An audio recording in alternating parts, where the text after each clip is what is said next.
Comme chaque jeudi, vous avez rendez-vous avec la chronique sur l'économie de la région. Et en cette journée des aveugles et des malvoyants, on fait le point sur l'emploi des personnes en situation de handicap. C'est avec Lucie Secconi et Pierre-Dominique Lepay. En France, 19% des personnes handicapées sont au chômage, soit le double de l'ensemble de la population. Au final, 1 sur 5 est sans emploi. Pourtant, une entreprise de plus de 20 salariés doit employer au minimum 6% de travailleurs handicapés. C'est la loi qui le dit. Alors, on s'est demandé, le Centre Val-de-Loire est-il un bon ou un mauvais élève? Ah, très mauvais même. 86% des entreprises de la région ne respectent pas ce seuil. Cela représente plus de 10 000 entreprises. En cas de manquement, elles doivent payer une amende à l'AGEFIP, entre 4 000 et 15 000 euros par personne handicapée non employée. Ça fait pourtant réfléchir. À part ça, quand les entreprises respectent la loi, ce n'est pas toujours pour créer des emplois en interne. Certaines sous-traitent plusieurs de leurs activités auprès d'établissements de secteurs protégés et adaptés. Cela ne substitue pas à l'embauche, mais permet de réduire de moitié leur contribution à l'AGEFIP. C'est justement à la sous-traitance que l'on s'intéresse aujourd'hui.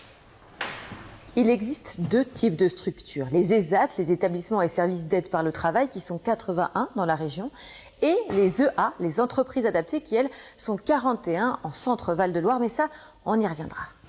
Les ESAT sont des établissements médico-sociaux qui forment le secteur protégé. Ils permettent à des personnes lourdement handicapées d'exercer une activité professionnelle avec des conditions de travail aménagées, tout en étant accompagnés par des éducateurs spécialisés. Le salaire varie entre 55 et 110% du SMIC. Exemple à Chartres avec Julie Postolec et Didier Lepape. Couleur d'un côté, blanc de l'autre. En tout, ils vont trier cette année 200 tonnes de papier et le vendre à un papetier pour qu'il soit recyclé. On est content, ça marche bien et ouais, ça marche très très bien. Ça satisverse le travailleur. En plus de trier, les salariés collectent eux-mêmes le papier usagé dans 70 entreprises du département. C'est uniquement les personnes handicapées qui vont intervenir dans l'entreprise. Et à un niveau associatif, on est très attaché au fait que les AT puissent être un levier pour pouvoir les insérer dans le milieu professionnel. En plus de l'enjeu environnemental, c'est l'inclusion de personnes handicapées qui a poussé cette entreprise à choisir les AT comme sous-traitants. On cherche surtout à démystifier donc, le handicap dans l'entreprise. Parce que les premiers retours, quand on a commencé à mettre des prestations, oui, mais un handicapé, ça ne va pas être possible, il va être en fauteuil roulant. Mais là, on le voit, hein, en tant que sous-traitant, ça se passe très très bien.